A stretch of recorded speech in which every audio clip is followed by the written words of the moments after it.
미국 트럼프 대통령 2.0 시대를 맞이하게 되면서 대한민국의 조선, 방산, 건설 산업 등에는 다소의 긍정적인 영향이 예상되지만 자동차, 2차 전지, 반도체, 에너지, 농식품 산업 등에는 불확실성이 확대될 것으로 전망되고 있는 상황입니다. 특히 에너지 부문에 있어서 화석연료나 원전 등 미국 내 에너지 생산 확대와 유가의 하향 안정화가 예상되고 한국의 신재생에너지를 비롯한 그린에너지 관련 기업의 미국 내 프로젝트 수행에 대한 규모의 감소나 위축 또는 제품 수출에 대한 타격에 대해서도 대비가 되어야 할 것으로 보여지고 있습니다. 트럼프는 세계의 탄소 중립 정책 방향이나 미국 정부의 기후변화 대응 정책에 대해서 녹색 사기라는 입장을 지속하여 왔으며 미국 내 석유 및 가스 생산업체들로 구성된 AXPC 협회는 트럼프 당선 전부터 바이든 정부의 친환경 정책을 폐지하거나 규제를 축소해야 하는 것으로 주장했고, 트럼프 또한 이전의 에너지 전환 계획을 되돌리고 연방 규제를 철회하겠다고 약속을 하기도 하였습니다. 결국 트럼프의 에너지 분야 주요 정책을 요약하자면 인플레이션 감축법, IRA 폐지, 화석연료 생산 확대, 재생에너지 보조금 폐지, 파리기후협약 탈퇴 등이 되겠습니다. 미국의 에너지 정책 기조가 바뀌게 됨에 따라 세계 시장 또한 당장 내년부터 에너지 전환에 대한 영향을 받게 될 것으로 전망되고 있습니다. 한국의 경우 예를 들어 한국가스공사의 장기천 연가스 계약 가운데 900만 톤 가량이 2024년도에 종료되는데 5만에서 410만 톤, 카타르에서 490만 톤의 계약이 2024년도를 끝으로 종료될 예정입니다. 현재 확보된 계약 물량은 400만 톤 가량에 불과해서 2025년부터 당장 500만 톤의 공백이 발생하여 이에 대한 충당 대비가 준비될 것으로 보여지고 있습니다. 우려했던 에너지 안보에 대한 이슈가 좀 더 크게 부각될 가능성이 커 보이며 이에 대한 정책적, 산업적, 실질적 준비가 에너지 차원의 문제뿐만 아니라 외교 및 통상의 차원으로 확대되어 전략적으로 대비되어야 하는 상황이 되었습니다.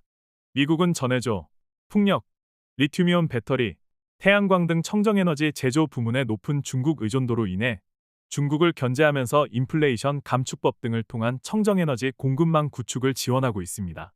IRA에 대한 이해관계는 복잡하지만 미국의 청정에너지 공급망 투자가 급증하면서 한국의 대미 투자도 늘어나서 2023년 기준으로 최대 투자국이 되기도 하였습니다.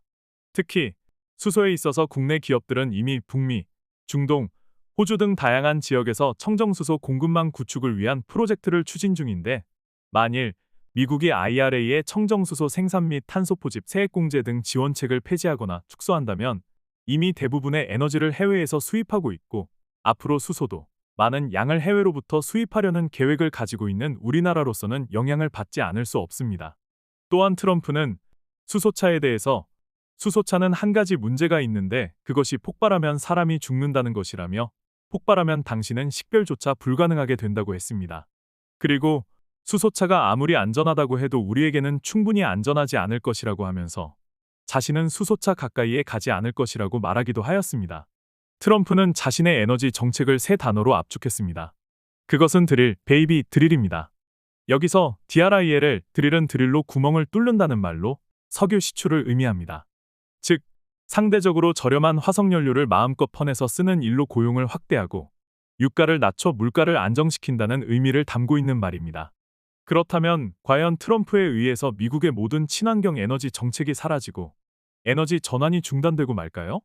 그렇지만은 아닐 것이라는 것이 여러 전문가들의 생각입니다.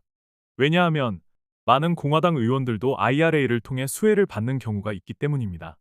IRA를 통해서 태양광, 풍력과 같은 친환경 에너지에 대한 지출이 3조 달러, 하나로 약 4,100조 원 이상이 될 것으로 예상되는데 이제까지 지출의 85%가 공화당에 투표한 지역에 돌아갔습니다. 그리고 전 세계적으로 아직 수소 산업은 초기 단계에 머물고 있다고 하더라도 재생에너지 산업은 이미 산업화 단계에 훌쩍 발을 내딛고 있는 상황입니다. 국제에너지기구는 올해에만 풍력, 태양광, 배터리 등의 분야에 대한 전 세계 지출이 약 2조 달러에 달할 것으로 추정했는데 이는 석유, 천연가스, 석탄 산업에 대한 투자 금액의 2배에 달하는 규모입니다. 자국 경제의 성패는 여러 요소에 달려 있지만 성장 산업에 대한 참여도 또한 중요한 영향 요소라고 한다면 미국의 경우 전 세계의 재생에너지 산업에 대한 대규모 투자 자금이 미국을 제외한 중국과 같은 경쟁국에만 투입되는 것을 그저 바라보고만 있지는 않을 것입니다. 이미 미국 캘리포니아는 전력의 54%가 재생에너지에서 얻어지는 것으로 알려져 있습니다.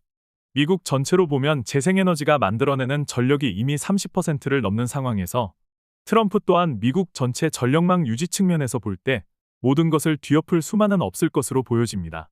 특히 다른 인프라 산업과 마찬가지로 재생에너지와 수소산업의 경우도 초기 인프라 구축비는 많이 든다고 하더라도 그 규모가 커지면 커질수록 에너지 공급망은 안정되어 탄탄해지고 그로 인해 거기서 공급되는 에너지의 가격 또한 갈수록 낮아질 수밖에 없습니다.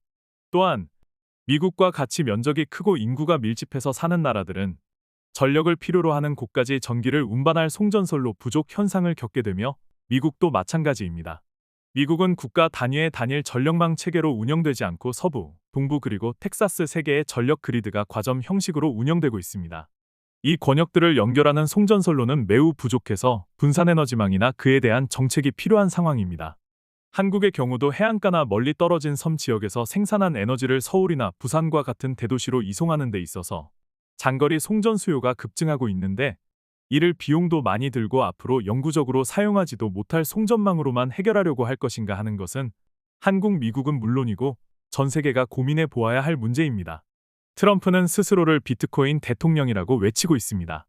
테슬라와 수소편에서 다시 언급할 기회가 있겠지만 비트코인의 3가지 핵심 개념은 공개 장부, 암호화 알고리즘, 분산 네트워크입니다. 즉, 중앙 집중되지 않고 분산되어야 한다는 것이 핵심적인 특징입니다. 앞으로 에너지 또한 비트코인과 같은 개념으로 발전할 것입니다.